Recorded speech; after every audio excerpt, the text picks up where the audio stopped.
என் கணவரோட அரை மணி நேரம் பேசினாலே அதுல 5 சண்டை வந்துருது சார் அப்படின்னு ஒருத்தங்க வருத்தப்பட்டாங்க. பக்கத்துல இருந்தவங்க சொன்னாங்க, சார் என் கணவர்கிட்ட 5 நிமிஷம் பேசினாலே அதுக்குள்ள 5 சண்டை வந்துருது அப்படின்னு வருத்தப்பட்டாங்க. சண்டை வராம எப்படி இருக்கும்? ஆண்களுக்கு பாயிண்ட் டு பாயிண்ட் பேசணும், பெண்களுக்கு எதையுமே சுத்தி வளைச்சு சொன்னாதான் நிறைவா இருக்கும். ஆண்களுக்கு அட்வைஸே பிடிக்காது, பெண்களால அட்வைஸ் சொல்லாம இருக்க முடியாது. சண்டை வரத்தானே செய்யும். ஆண்கள் ஒரு விஷயத்தை புரிஞ்சுக்கணும், மனைவிட்ட பேசுறதுங்கிறது பேசிக்கிட்டே இருக்கிறது இல்ல, அவங்க பேசுறத காது கொடுத்து கேட்கறது. கேட்டாலே அவங்க மனசு நிறைவடைஞ்சிடும்.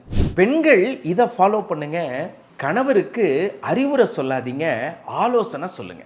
இந்த சட்டையை போடுங்க அப்படின்னு சொல்றதுக்கு பதிலா, இந்த ஷர்ட் உங்களுக்கு ரொம்ப பொருத்தமா இருக்கும்னு தோணுது, ட்ரை பண்ணி பாருங்களேன் அப்படின்னு சொல்லுங்க. கணவரும் மனைவியும் இப்படி பேச ஆரம்பிச்சா 5 நிமிஷம் இல்ல, அரை மணி நேரம் இல்ல, ஆயுளுக்கும் சண்டையே இல்லாம சந்தோஷமா வாழலாம்.